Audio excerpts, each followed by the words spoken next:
Hi guys, it's weekly wrap time, and I'm back after an enjoyable break. And Chris, you're looking a bit more relaxed since I've been back. I'm a little bit more relaxed, and you're a little bit more tan. So good to have you back, Sam. Yeah, and it's actually been since I've been back. It's been a pretty quiet week. Not really anything to report. So we did think. Didn't feel that quiet in the office, but anyway. No, it didn't. I mean on the track.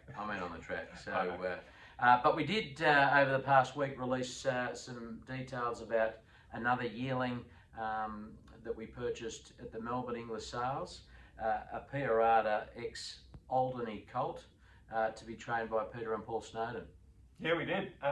Exciting colt. He's Piarata as a stallion. He's only got his first crop of runners going at the moment as 2-year-olds, and early days obviously, but he's been shooting the lights out. His results have been excellent. As a lot of people would have seen horses like Coleman going around. He ran second in the Golden Slipper, second in the Sires Produce Stakes. A high quality horse, but I think there's been, from memory, 5 or 6 stakes class horses already from a small pool of horses. So he's been performing particularly well, and has us excited. I know he's got a lot of different trainers excited, and I know he has Peter and Paul Snowden excited as well as a stallion. So I only expect his progeny to get better and better from here, as Piarata himself did on the racetrack as well. So exciting young colt. Pleased to get him out of a high chaparral mare as a broodmare sire. He's done an outstanding job as well. I mean, he's been a great sire in his own right, but as a broodmare sire, I think he's produced about 14 Group 1 winners. So that's a big effort. So I think the bloodlines are fantastic. He's a special specimen physically. He's a cracker. So yeah, got all the ingredients. I'm excited by him. And there's a 3-year-old half running around, very. I think you're pretty excited by even just by the name. Call Me Gorgeous. Yeah, Call Me Gorgeous indeed. He's a talented horse. He's only had 2 starts. He had a second, which was a pedigree update on debut at Randwick, and then what was it, last week? I think he came out at Randwick and absolutely blew them away. So impressive horse. He's got a very bright future. Anyway, guys, if you want more information, let me know. Shares available, and we'd love to get you involved. This week, we've been watching the weather forecast all week, but starting tomorrow, we're at Newcastle at this stage. We've got Piarant. What about starting today? Oh, no, sorry. Yep, first things first. Scrap that. Yes, I can't believe it was written up there in small writing. Wagga Gold Cup Day, on a bucket list for me. Chris wouldn't let me go today, but we've got Dubai Showgirl running around. She's resuming after quite a long layoff. She's in a benchmark 74 over 1200, probably a bit short of distance, and but her best. But she trialled particularly well, and she's got Beanie on board, who was a last start winner with her.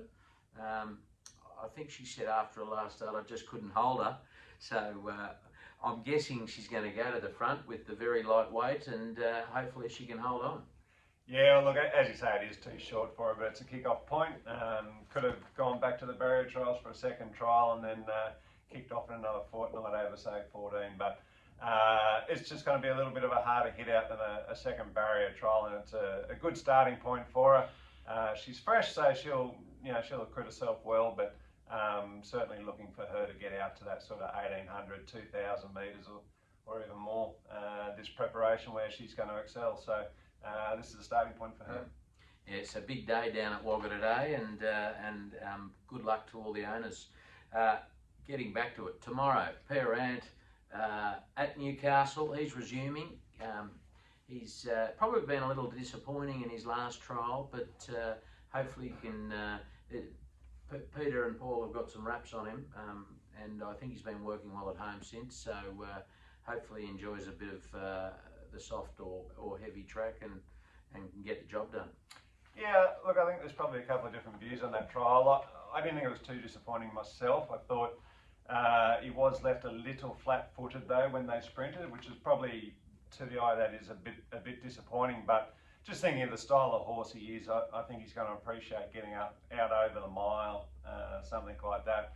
And that's what sort of happens to a lot of those horses in these sharper, shorter trials. So I do think this will be probably a bit short for him as well, with that in mind. So, but again, good kick-off point for him. Nice long straight. It gives him time to sort of wind up and work through his gears. So he's had the ultimate gear change since last preparation.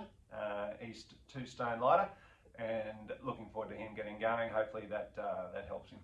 How many times have you used that gag in the last 20 years? Oh, I've lost count. Oldie but a goodie. And then we'll move on to Hawkesbury. Very exciting. We've got Miss Hellfire in a Group 3 again. The Group 3 Hawkesbury Crown. Barrier 1, Zach Lloyd, a good young jockey on board.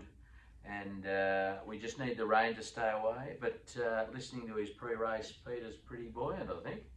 Yeah, I think we all are. She's been running so well, hasn't she? Great form. She ran beautiful placing there in the Group 2 Sapphire Stakes. She's just been getting better and better, this mare. So really looking forward to seeing her go around. How many times do you think you've checked the weather app in the last few days? It is crazy. But yeah, look, I think if it can stay pretty dry and in that, well, you know, maybe around a soft 5 or something would be ideal. But let's see. I think, as you say, Zach Lloyd is a great jockey, good barrier, good horse in form, should get the right sort of run from that barrier. I think she'll be right in it, up to her ears. Yeah, so no, it should be good out there. Hopefully the weather stays at least half decent until mid-afternoon tomorrow, and then it can pour down as much as it likes. Exactly. Tuesday, we've got Marzu coming off his Hallmark Stakes win. He's having a tick-over trial in preparation for the Doobman 10,000, the Group 1 Doobman 10,000, which he's obviously won before, and then followed up with a third last year. So, so be good to see him step out on Tuesday and just keep that fitness up. Yeah, exactly. It was awesome in that that return win for him. Great to see. Only been a couple of years in waiting, but yeah, looking forward to getting him up north, and as you say, just a tick over trial to keep him humming along nicely, and we'll head towards that Group 1 up there. And it's a race he's won before, so fingers crossed he can win it again this time. For sure, for sure. Wednesday, exciting times for Amelius owners. Amelius had a lovely trial, which Chris mentioned last week. Amelius is, well, the last of our yearlings from last year that's now a 2-year-old. She looks fantastic, and hopefully, possibly stepping out at Warwick Farm. She's been nominated on Wednesday. So exciting times for Amelius and her owners. Yeah, it is. It's always awesome when a horse is having its first start. I think I mentioned last week she trialled really well. I was very pleased with that. She is nommed here. She's also a possibility she could go to Gosford, isn't there, on the weekend? The Metro meeting is at Gosford.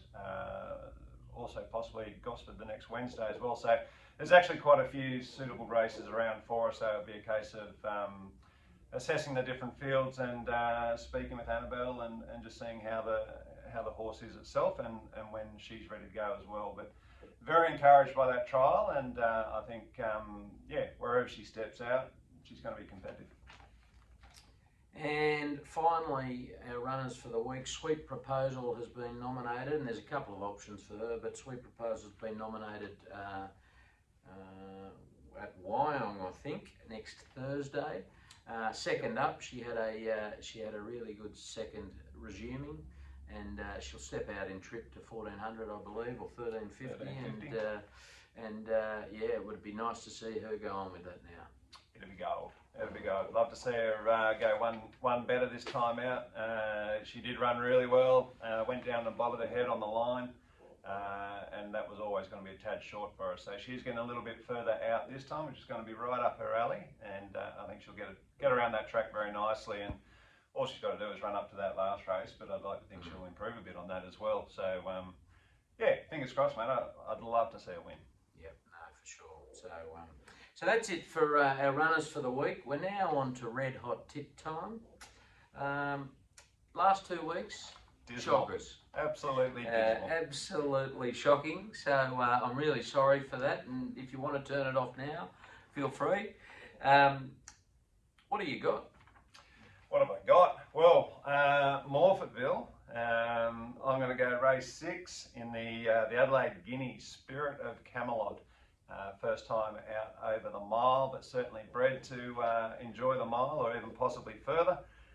Jamie Carr on board, good winning chance there. And then race 8 in the South Australian Derby, Antrim Coast with Mick D on board. Another quality jockey, another winning chance there. And finally, in the Hawkesbury Guineas, race 7, Schwartz, J-Mac on board, and those will make that 3 winners for the day. Very good, very good. Okay, so I'm also at Morphettville to start with, and I don't often do this, but I'm on the Provincial Pathways Final, race 5. Probably a sentimental tip more than anything. I'm on number 9, Nullify. Oh wow, good old Nullify, eh? Surprise, surprise. Former Triple Crown horse that was sold to a trainer in Gawler in South Australia, and she's in career best form, I reckon. She's been running well. I think she's appreciated the change of environment, and she's going well. Good to see. So it might be worth looking at her each way. She's never run 1800, but anyway, fingers crossed. It's a big day, big day. Then I move on to race 8, the South Australian Derby, and it's nice to see that Chris and I aren't going against each other. We're both on number 1, Antrim Coast. It's got no chance now. Yeah, load up. So that's there, and then I'm on race 9 at Hawkesbury.